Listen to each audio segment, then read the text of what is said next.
हाँ जी, नमस्कार आप सभी का स्वागत है अपने इस YouTube चैनल एड्यूरोही पर। मैं आपका अपना विजय भारत आप सभी का स्वागत करता हूं। आज का इतिहास सीरीज के अंतर्गत चलने वाली कक्षाएं आप सभी को डेली सुबह 7:30 बजे प्रोवाइड करवा दी जाती हैं अपने इस YouTube चैनल एड्यूरोही ऑफिशियल पर। आज 18 जुलाई के दिन आप सभी का स्वागत है इस कक्षा में। Today in history with MCQs. आज का दिन ऐतिहासिक दृष्टिकोण से किस मायने में महत्वपूर्ण है, उसी से संबंधित हम बातें कवर करने वाले हैं और आपसे मल्टीपल चॉइस क्वेश्चन भी पूछने वाले हैं।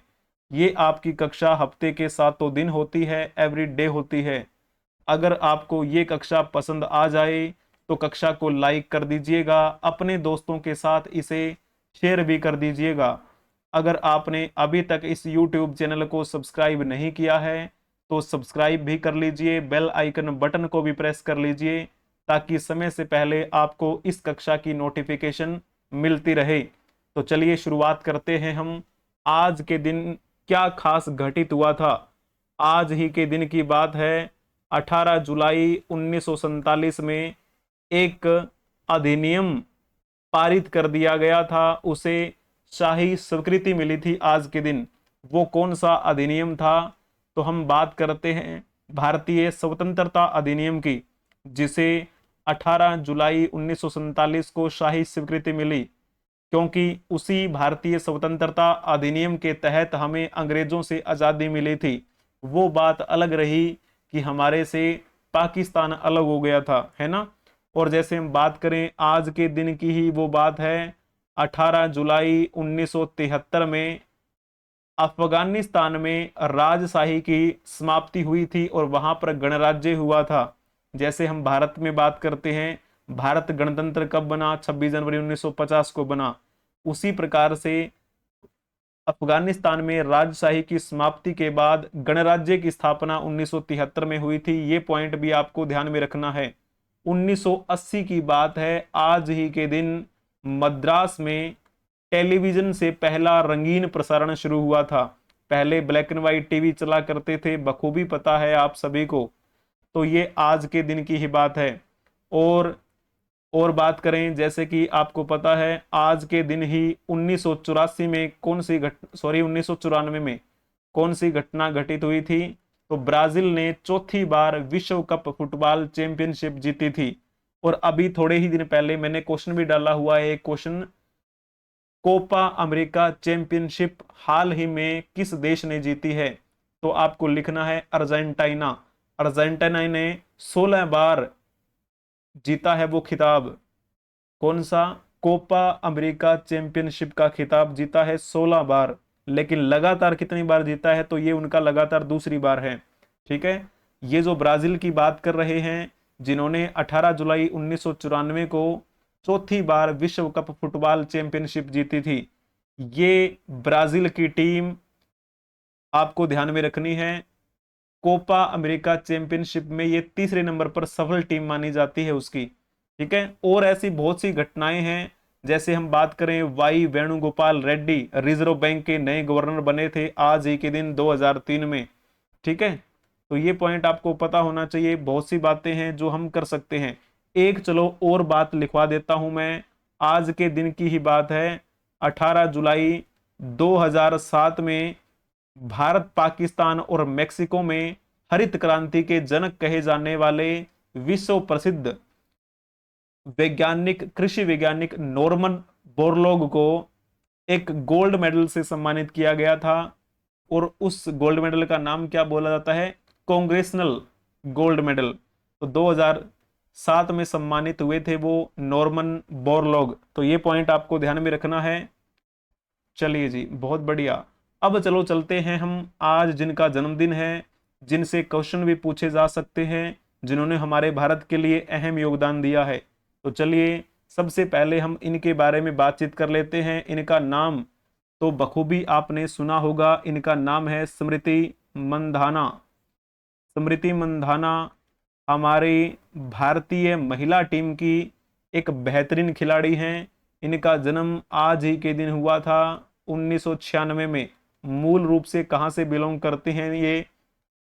महाराष्ट्र में, महाराष्ट्र में कहाँ पर इनका जन्म हुआ? मुंबई। तो ये महाराष्ट्र से बिलोंग करती हैं, ठीक है ना।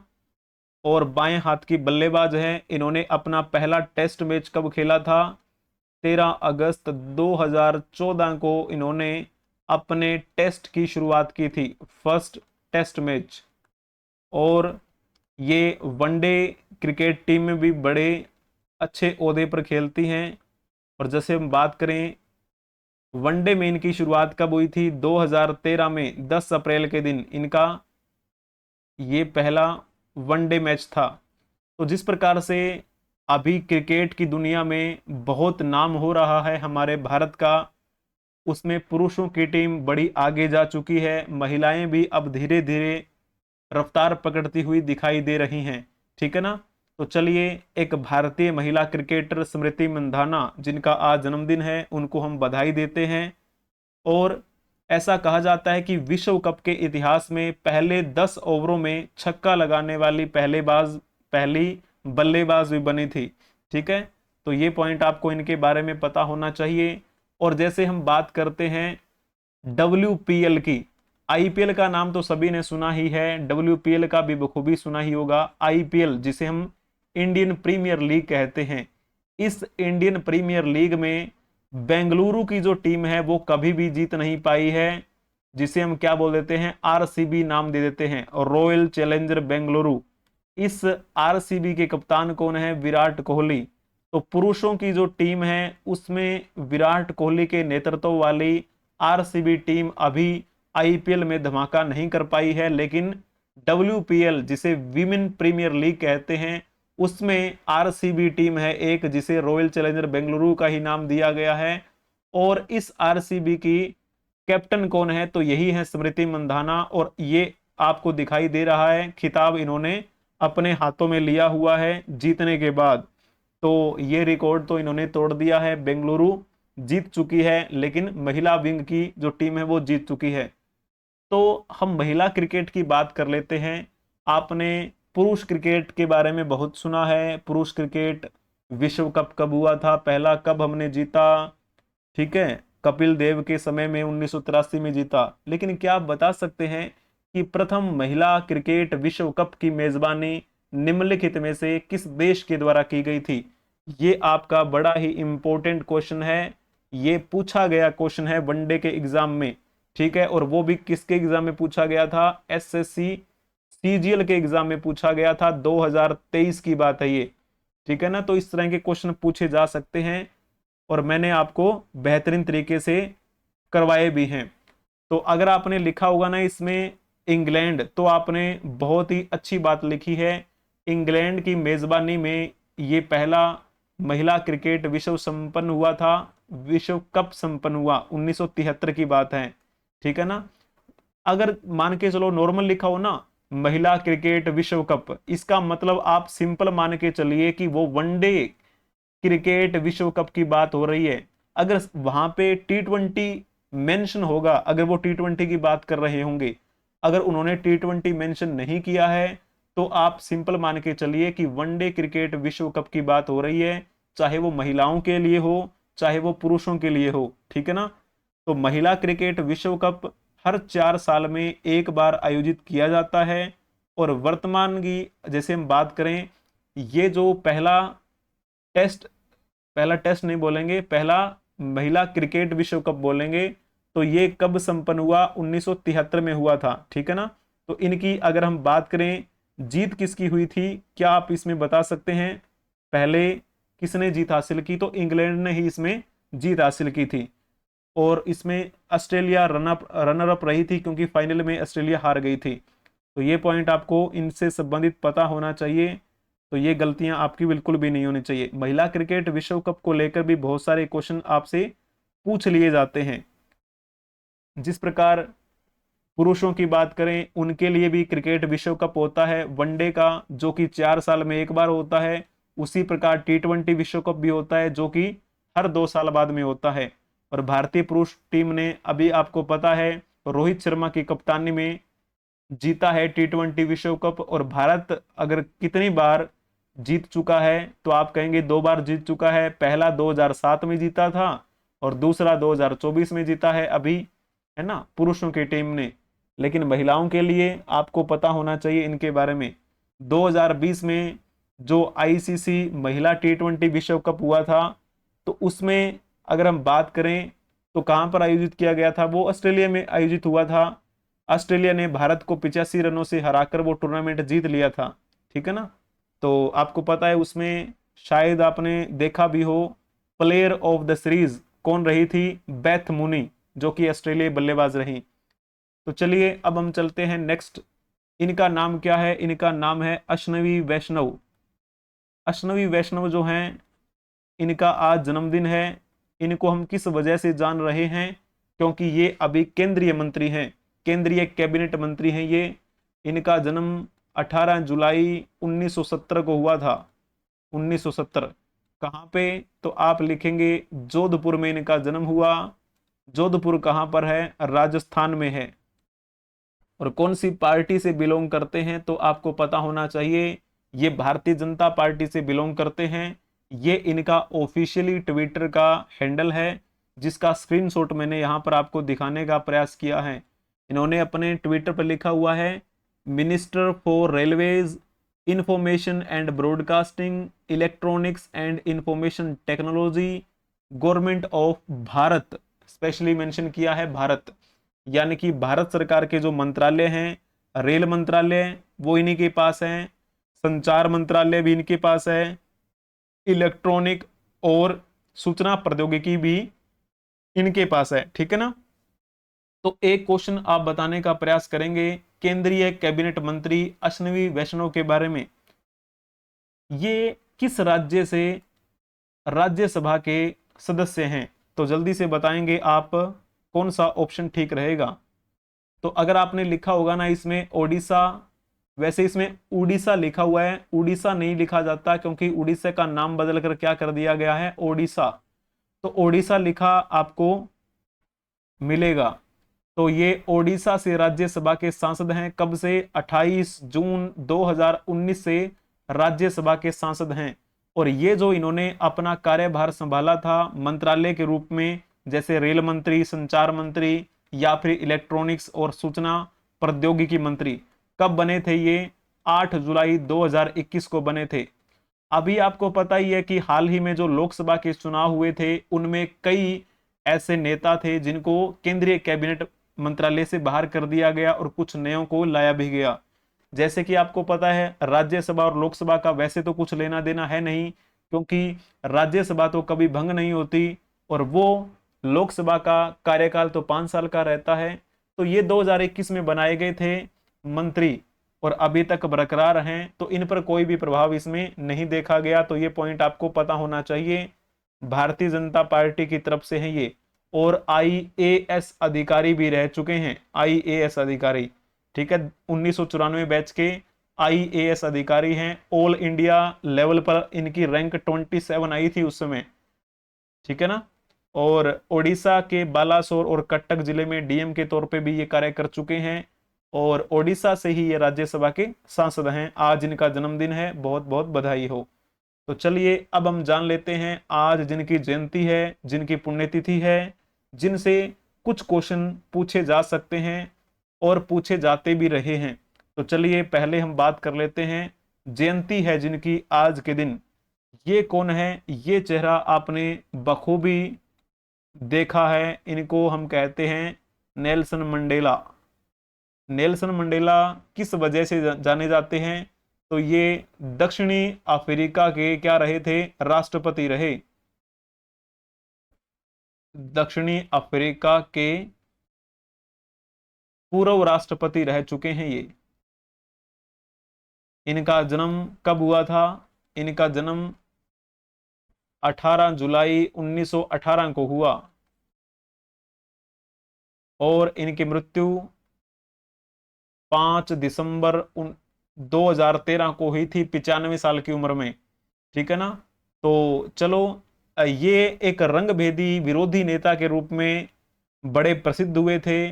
कौन सी पार्टी से बिलोंग करते थे ये, African national Congress youth league, ऐसा कहा जाता है कि महात्मा गांधी को ये अपना आदर्श मानते थे और उन्हीं के रस्तों पर चलने का इन्होंने भरसक प्रयास भी किया।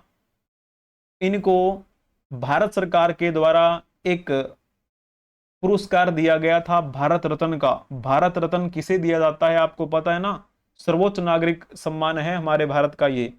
और नेल्सन मंडेला को ये पुरस्कार दिया गया, बहुत बड़ी बात है ये। भारत सरकार ने इनको कब दिया था ये पुरस्कार भारत रत्न का, तो 1990 की बात है। ऐसा नहीं है कि इनको केवल भारत ने ही ये सम्मान दिया, बल्कि पाकिस्तान वाले जो थे वो भी इनके मुरीद रहे। उन्होंने भी क्या है, इनको अपने सर्वोच्च नागरिक सम्मान से नवाजा था। और पाकिस्तान का सर्वोच्च नागरिक जो सम्मान है वो कौन सा है, निशान ए पाकिस्तान।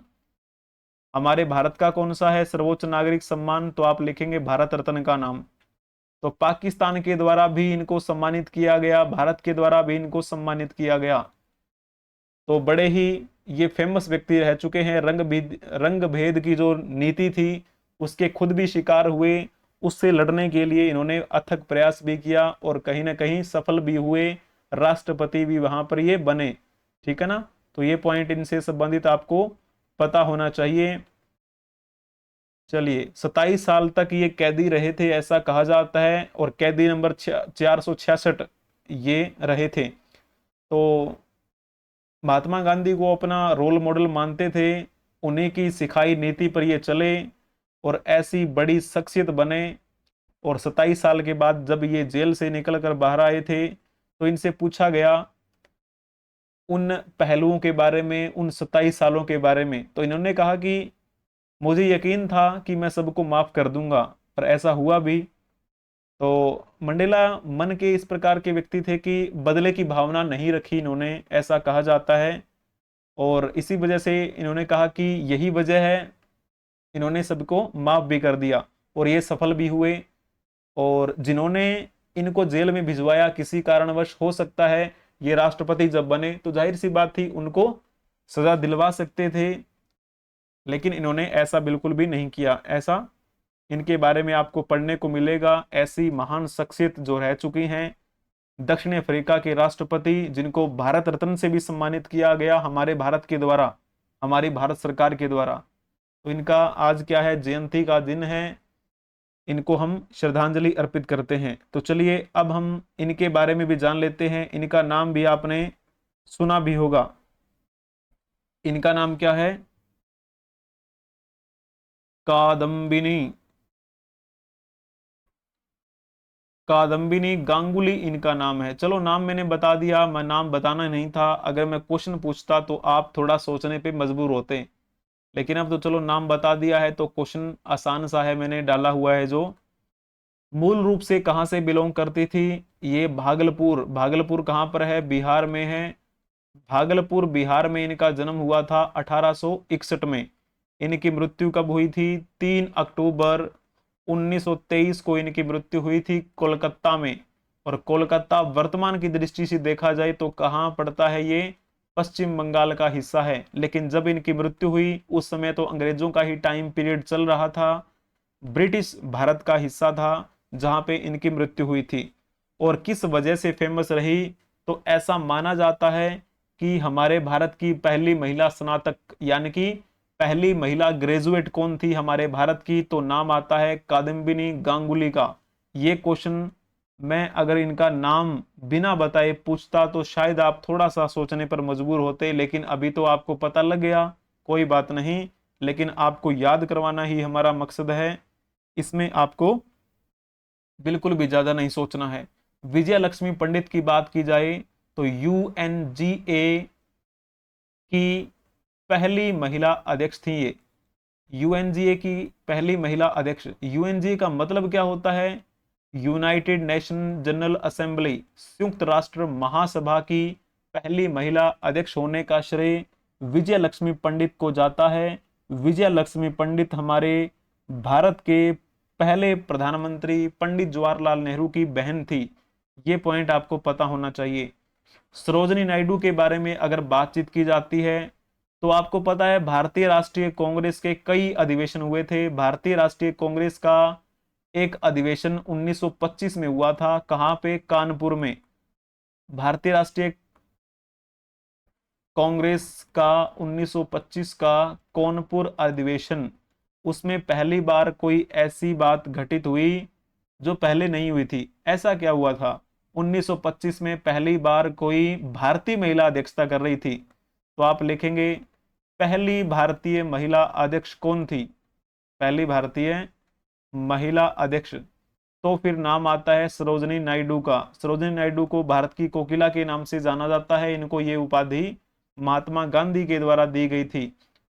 और बछेंद्री पाल की बात की जाए तो ये कौन थी? ये पहली भारतीय महिला पर्वतारोही थी, बछेंद्री पाल पर्वतारोही।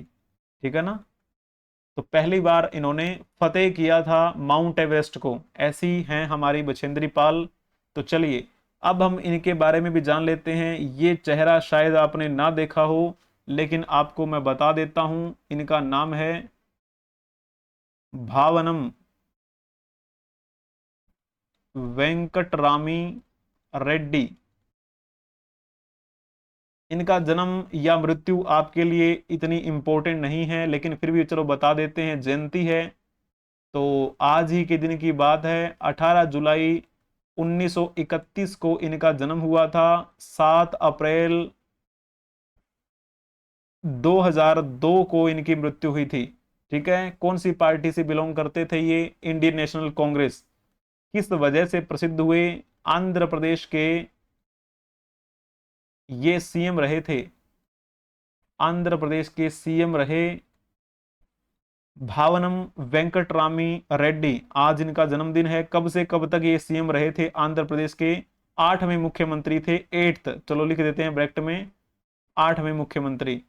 और 1982, फरवरी 1982 से लेकर सितंबर 1982 तक रहे थे ये, बस ज्यादा लंबे समय तक नहीं रहे। तो ये आंध्र प्रदेश के 8वें मुख्यमंत्री थे। क्या आप बता सकते हैं कि आंध्र प्रदेश के वर्तमान में मुख्यमंत्री कौन है? तो जब हमारे यहां पर लोकसभा के चुनाव हो रहे थे ना, तो आंध्र प्रदेश, ओडिशा और सिक्किम, अरुणाचल प्रदेश, वहां पर विधानसभा के चुनाव हो रहे थे साथ में, आपने देखा भी होगा। तो इन चारों में नए नए मुख्यमंत्री बने, जिनमें से एक आंध्र प्रदेश का नाम भी है, चंद्रबाबू नायडू का नाम आता है। चंद्रबाबू नायडू आंध्र प्रदेश के वर्तमान में मुख्यमंत्री हैं। कौन सी पार्टी से बिलोंग करते हैं? टीडीपी, तेलुगु देशम पार्टी के ये अध्यक्ष हैं। नारा चंद्रबाबू नायडू इनका पूरा नाम है। ठीक है ना? ये पॉइंट आपको पता होना चाहिए। पिनरई विजयन की बात की जाती है तो ये कहाँ के हैं? ये तो केरल के हैं। सुखविंदर सिंह सुक्खू की बात की जाए तो ये कहाँ के हैं मुख्यमंत्री? तो आप कहेंगे ये तो हिमाचल प्रदेश के मुख्यमंत्री हैं। बहुत बढ़िया। और प्रमोद सावंत की बात की जाए तो ये कहाँ के हैं? तो ये तो गोवा के मुख्यमंत्री हैं वर्तमान में। तो चलो आंध्र प्रदेश की बात हो रही है। आंध्र प्रदेश के ये रहे सीएम। क्या नाम है इनका? नारा चंद्रबाबू नायडू। ये कौन है फिर? ये हैं पवन सिंह कल्याण, जो कि आंध्र प्रदेश के डिप्टी सीएम हैं। एक एक्टर भी रह चुके हैं, आपने इनको मूवीज में देखा होगा। ये फिर कौन है? इनका नाम है एस अब्दुल नाजिर। एस अब्दुल नाजिर जो है ना, वो आंध्र प्रदेश के क्या हैं? राज्यपाल हैं। तो ये पॉइंट भी आपको पता होना चाहिए। राज्यपाल एस अब्दुल एस अब्दुल नाजिर ने ही तो इनको शपथ दिलाई थी, सीएम को और डिप्टी सीएम को, है ना? चलिए अब हम जान लेते हैं आज के दिन जिनकी पुण्यतिथि है उनके बारे में, जिनसे संबंधित क्वेश्चन पूछे जा सकते हैं या फिर पूछे जाते रहे हैं। इनका नाम शायद आपने सुना भी होगा, पढ़ा भी होगा। इनके बारे में थोड़ी सी बात हम कर लेते हैं। ये कौन है?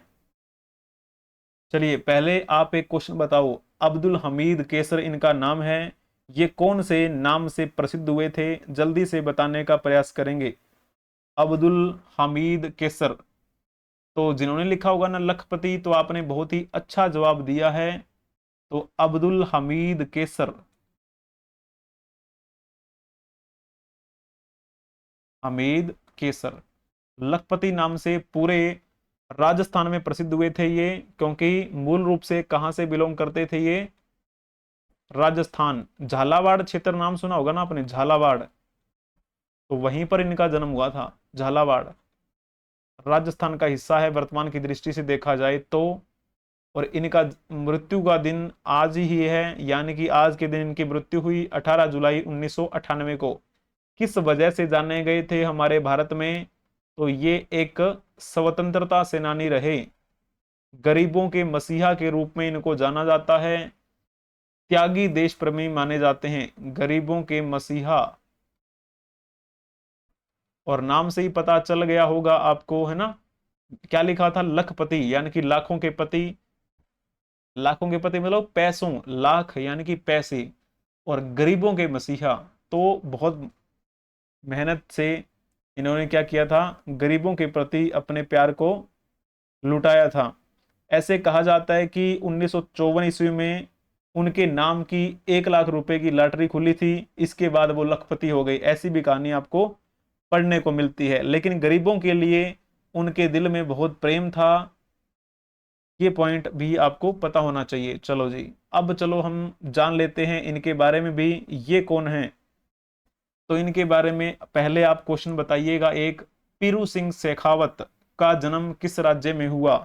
पीरू सिंह शेखावत का जन्म, अगर आपने लिखा होगा ना इसमें राजस्थान, तो आपने बहुत ही अच्छा जवाब दिया है, पीरू सिंह शेखावत। पीरू सिंह शेखावत, इनका जन्म कब हुआ था? 20 मई 1918 को इनका जन्म हुआ, झुंझुनू में। और झुंझुनू एक डिस्ट्रिक्ट का नाम है, कहां पर? राजस्थान में। और यही तो क्वेश्चन पूछा था कि ये कौन से राज्य से बिलोंग करते थे। और ये कब शहीद हुए थे? 1947 में ये शहीद हो गए थे, जब भारत और पाकिस्तान की लड़ाई हुई थी 1947 में। इनको कौन से चक्र से सम्मानित किया गया? इनको परमवीर चक्र से सम्मानित किया गया था। और जैसे कि हमारे भारतीय प्रधानमंत्री श्री नरेंद्र मोदी ने अंडमान निकोबार में 21 द्वीप समूहों का नाम बदलकर परमवीर चक्र से सम्मानित सैनिकों के नाम पर रखा था, जिनमें एक नाम इनका भी था, पीरू द्वीप भी नाम रखा गया उसका, पीरू द्वीप, है ना? तो ये पॉइंट आपको ध्यान में रखना चाहिए। कौन सी यूनिट से बिलोंग करते थे? 6 राजपुताना राइफल्स, तो ये इनकी यूनिट का नाम था जिससे ये संबंधित थे। और कंपनी हवलदार के रूप में ये प्रसिद्ध हुए, भारतीय स्थल सेना से संबंधित ये थे। ठीक है। पीरू सिंह लायंस नायक के रूप में पदोन्नत हो गए थे अपने अंतिम समय तक। ठीक है। और कहा जाता है कि इसी दौरान उन्होंने उत्तर पश्चिमी सीमा पर युद्ध में भी भाग लिया था, लॉन्स नायक के रूप में। चलिए जी, बहुत बढ़िया। अब हम जान लेते हैं इनके बारे में भी। ये चेहरा भी शायद आपने जरूर सुना होगा, इनका नाम क्या है? अजीत शंकर चौधरी। ये किस वजह से जाना जाते हैं? तो ये एक अच्छे लेखक रह चुके हैं, ये एक साहित्यकार रह चुके हैं, साहित्यकार। इनका जन्म 9 जून 1933 को हुआ था। कहां पर? लखनऊ में। और लखनऊ तो आपको पता है नवाबों की नगरी कही जाती है, यूपी में है ये। और लखनऊ से सांसद कौन है वर्तमान में लोकसभा सांसद? तो आपको पता होना चाहिए, राजनाथ सिंह है। तो वहीं से आपको ध्यान में रखना है कि इनका जन्म वहीं पर हुआ था। इनकी मृत्यु आज ही के दिन 2017 में हुई थी। कई बार आपसे क्वेश्चन पूछा जा सकता है कि आप ये बताइए कि इनके द्वारा लिखित रचना जो नहीं है वो बताओ कमेंट में। तो अकेले कंठ की पुकार, ये रचना इनके द्वारा लिखित है क्या? आप कहेंगे जी हाँ बिल्कुल है, ये 1958 में ये लिखी थी इन्होंने। अंकित होने दो, ये भी रचना इन्हीं के द्वारा लिखित है। ये फूल नहीं, ये 1917 में प्रकाशित हुई थी इनकी, ये भी इन्हीं के द्वारा लिखित है। हिरनी के लिए, ये 1993 की बात है। तो ये जो तीन है ये इन्हीं के द्वारा रचित हैं। लेकिन अगर आपने बुद्ध चरितम टिक किया है तो आपने बहुत ही अच्छा लिखा है, क्योंकि बुद्ध चरितम इनके द्वारा रचित नहीं है। बुद्ध चरितम के रचनाकार कौन थे? अशव घोष थे। अब अशव घोष का नाम आपने शायद ना सुना हो, तो चलो थोड़ी सी कहानी समझने का प्रयास कर लो। कहानी यूं समझो कि जब हम पहली शताब्दी के आसपास की बात करते हैं तो आपने एक वंश का नाम सुना होगा, कुषाण वंश।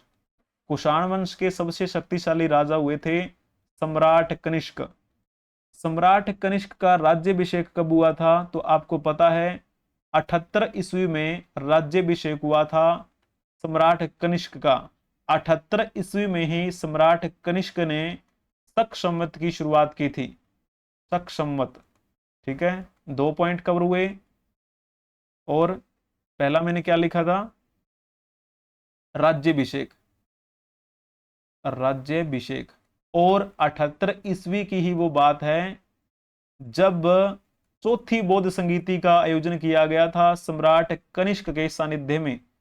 चौथी बौद्ध संगीति का आयोजन 78 ईस्वी में कहाँ किया गया? कुंडलवन कश्मीर में। चौथी बौद्ध संगीति में अध्यक्ष कौन बने थे? तो आपको यहां पर नाम ध्यान में रखना है, वसुमित्र का। वसुमित्र भी अच्छे लेखक थे, अच्छे राइटर थे। तो ये तो थे अध्यक्ष, प्रेसिडेंट, ठीक है। और वाइस प्रेसिडेंट कौन थे? कहने का भाव क्या है, हिंदी में कहें तो उपाध्यक्ष कौन थे? तो नाम आता है अशव घोष का। अशव घोष भी अच्छे लेखक थे, बुद्धिज्म के अच्छे विद्वान लोग थे, दोनों ही दोनों। अब दोनों की अगर मैं रचनाओं की बात करूं, वसुमित्र जो थे ना, उनके द्वारा लिखित रचना है महाविभास सूत्र। एक रचना और भी है माध्यमिक सूत्र, शायद आपने नाम सुना होगा माध्यमिक सूत्र। वो रचना नागार्जुन के द्वारा लिखित है, लेकिन ये रचना वसुमित्र के द्वारा है। अशव घोष की एक रचना और भी थी जिसे हम कहते हैं सूत्रालंकार। और अशव घोष की एक रचना बुद्ध चरितम भी थी, बुद्ध चरितम, जो यहाँ पे लिखी हुई है, ठीक है। तो इस प्रकार की कहानियां जो हैं वो आपको ध्यान में रखनी है। जिनका आज जन्मदिन है उनको बधाइयां, जिनकी आज पुण्यतिथि है, जन्म जयंती है, उनको हम श्रद्धांजलि अर्पित करते हैं। अगर आपको ये कक्षा पसंद आई है तो कक्षा को लाइक कर दीजिए, अपने दोस्तों के साथ इसे शेयर कर दीजिए। अगर आपने अभी तक इस YouTube चैनल को सब्सक्राइब नहीं किया है तो आप इस YouTube चैनल को सब्सक्राइब कर लीजिए, बेल आइकन बटन को भी प्रेस कर लीजिए, ताकि समय से पहले आपको इस कक्षा की नोटिफिकेशन मिलती रहे। आपको इस कक्षा की PDF नहीं मिलेगी। आप हमें फॉलो कर सकते हैं इस YouTube चैनल के अलावा टेलीग्राम पर, मोज पर, हिप्पी पर, या फिर जोश, share chat, WhatsApp channel, Instagram, Twitter, x या फिर फेसबुक पर, किसी पर भी, बशर्ते आपको सर्च करना है edurohi24। बने रहने के लिए आप सभी का धन्यवाद। Thank you for watching, like, share and subscribe. बने रहिए हमारे साथ एड्यूरोही ऑफिशियल के साथ। हम मिलेंगे नेक्स्ट क्लास में, तब तक के लिए हंसते रहें, मुस्कुराते रहें, पढ़ते रहें, खेलते रहें और खिलखिलाते रहें। जय हिंद, जय भारत, वंदे मातरम।